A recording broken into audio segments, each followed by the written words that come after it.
Morning. Morning. Morning. Morning. Morning. Morning world.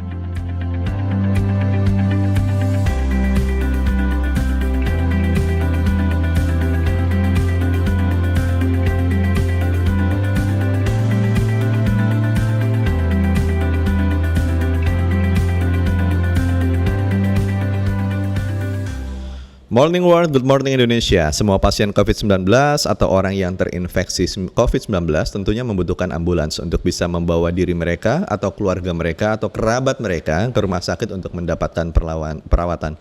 Dan Anda tahukah bahwa keberadaan ambulans saat ini sangat vital sekali. Ambulans saat ini dicari oleh banyak orang yang terinfeksi COVID-19.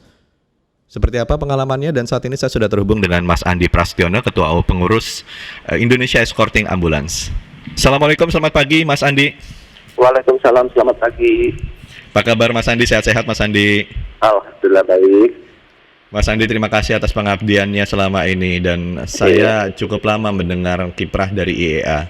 Saya mau tahu lebih jauh tentang IEA ini Mas Andi. Jadi selama masa pandemi COVID-19 sejak awal tahun kemarin 2020, apa yang kontribusi dari IAA yang betul-betul betul-betul dirasakan oleh masyarakat banyak?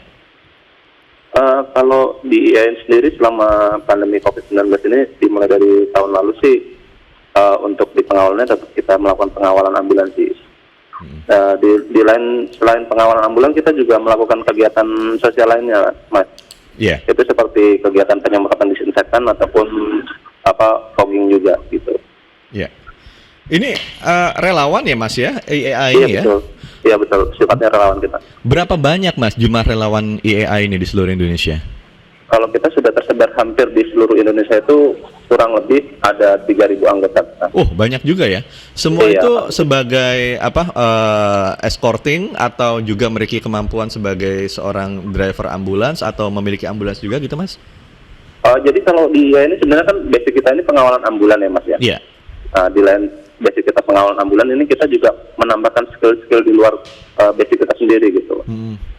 Jadi ada yang kita punya sebagai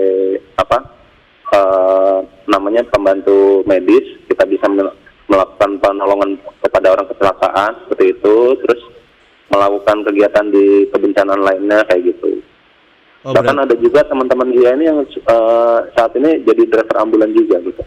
Oke, dari semua relawan itu adakah yang profesinya sebagai paramedis atau sebagai dokter, atau kebanyakan dari kalangan umum saja, bagaimana Mas?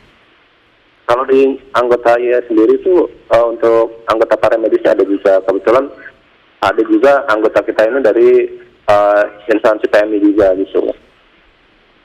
Oh begitu. Kalau dokter sih belum ada. Dokter belum ada ya? Mungkin kalau di luar Jawa mungkin ada ya. Cuman kalau untuk di DKI sendiri atau Jabodetabek ini belum ada sih, tahu saya.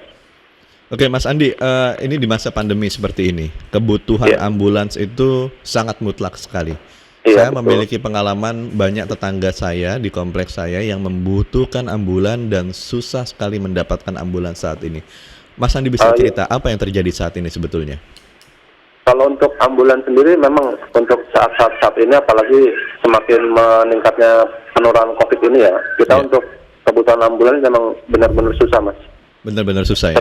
Terutama untuk yang kan ambulannya terbagi dua, satu untuk jenazah, satu untuk pasien. Yang paling susah ini untuk pasien. Oh begitu. Karena jadi memang, ambulans itu ada yang jenazah dan ada yang untuk pasien. Memang itu dibedakan ya? Betul. Jadi mobilitas untuk pasien ini benar-benar tinggi Mas. Itu ada rekan saya tuh yang istilahnya dia membawa unit ambulan itu, dia dalam satu hari itu bisa keluar 4-5 kali itu untuk membawa pasien COVID itu. 4-5 kali? Iya. Itu berada di dalam satu kawasan yang sama atau dia sampai lintas kabupaten dan kota, Mas?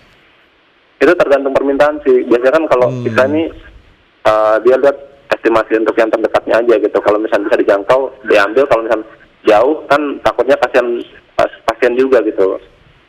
Oh begitu. Saya juga mendengar informasi bahwa saat ini ambulans itu juga mengalami istilahnya karena kebutuhan tinggi, sementara mereka pada saat digunakan si pasien juga tidak mendapatkan rumah sakit dengan cepat gitu. Betulkah seperti itu?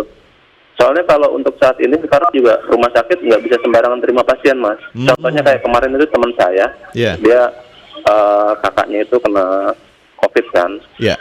Dia minta tolong sama saya, minta tolong carikan ambulan. Iya. Cuman saya tanya dulu sama teman saya nih, ini dari rumah sakit udah ada ACC belum gitu.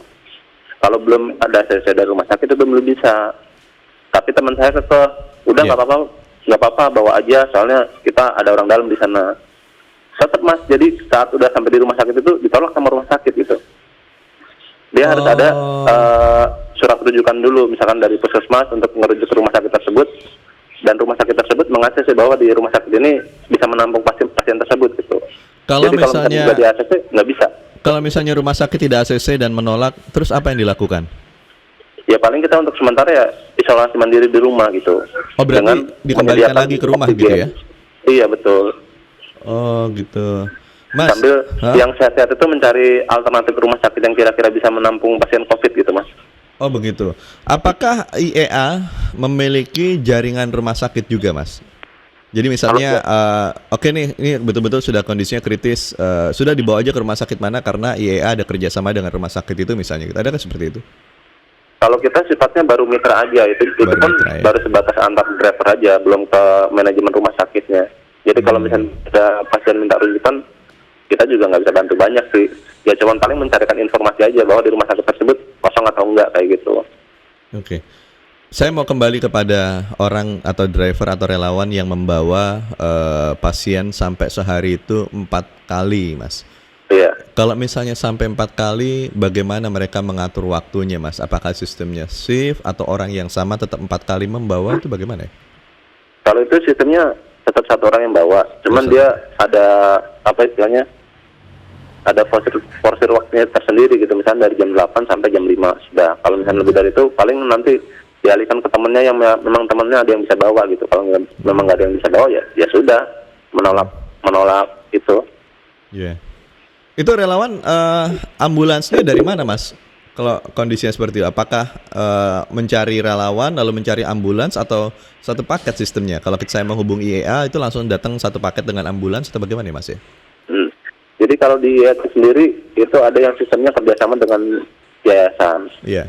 yayasan atau lembaga yang dia bergerak di bidang kendaraan ambulans. Jadi ada yang misalkan yayasan ini menyediakan ambulan, IEA-nya ini menyediakan SDM-nya kayak gitu. Ada yang seperti itu. Ada juga yang kita kerjasama yayasan, kita menginfokan ke yayasan tersebut yang membawa ambulannya, kita yang istilahnya tugasnya mengawal kayak gitu. Ya.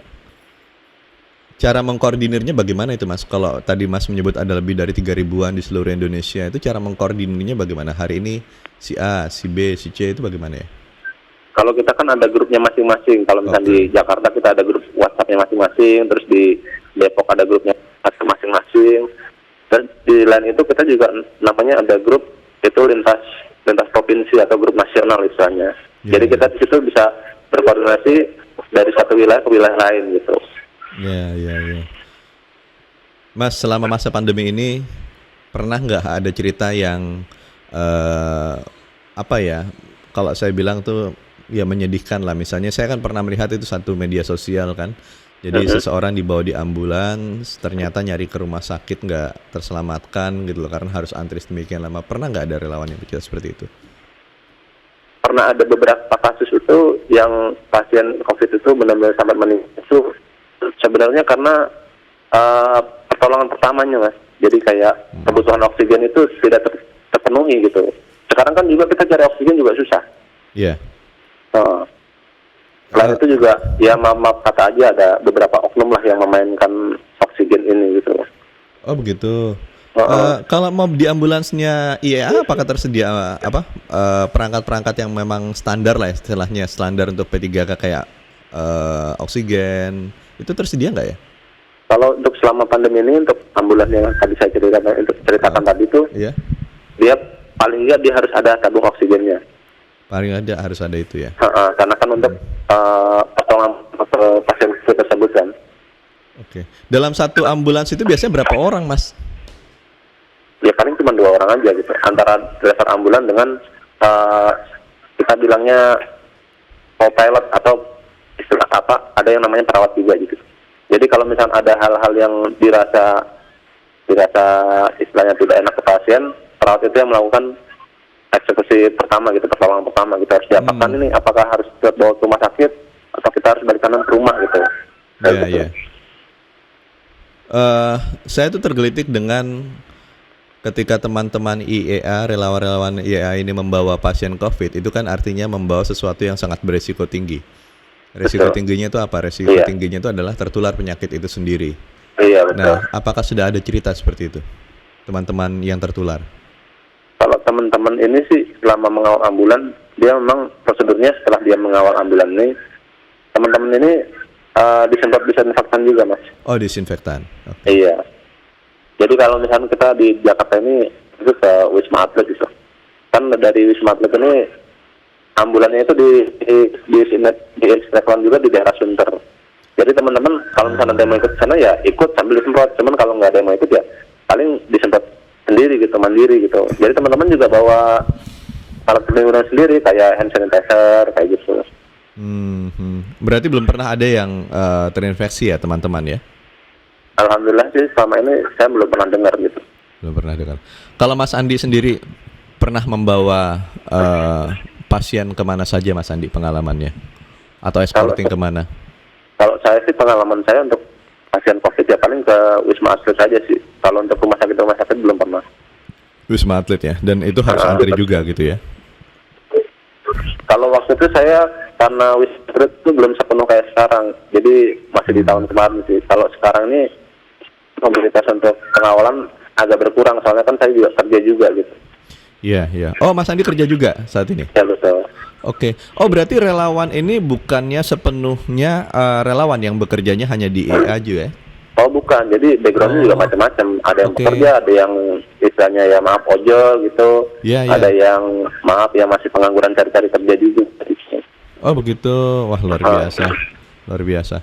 Mas Andi, satu pertanyaan saya yang terakhir.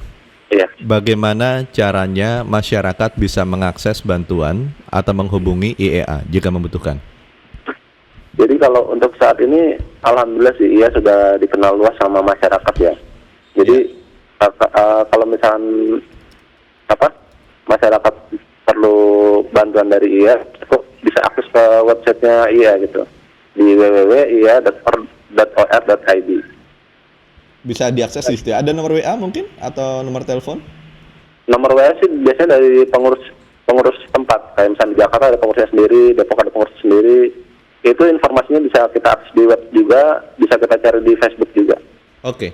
Saya ulangi ya, berarti bagi masyarakat yang membutuhkan bisa membuka website di www.iea.or.id. Iya. Dan itu pasti sesuai dengan lokasi juga ada di situ ya kontaknya ya Mas Andi ya. Atau kalau mau yang lebih agak biasanya kan kalau teman-teman ini lebih responnya di Facebook itu. Facebooknya Facebook. itu tadi Indonesian Escorting Ambulance atau IEA. Oke. Di Instagram atau Twitter? Di Instagram ada juga. Kalau di Twitter kita nggak main. Jarang yang akses saya Twitter sih. Jarang paling aktif di IG sama Facebook aja. Baik Mas Andi. Terima kasih Mas Andi telah berbagi pengalaman dengan MG Listener. Iya. Assalamualaikum. Waalaikumsalam warahmatullahi wabarakatuh. MG Listener, stay tune on Morning World only on MG Radio Network bersama saya Kabel Indrawan. More than just news.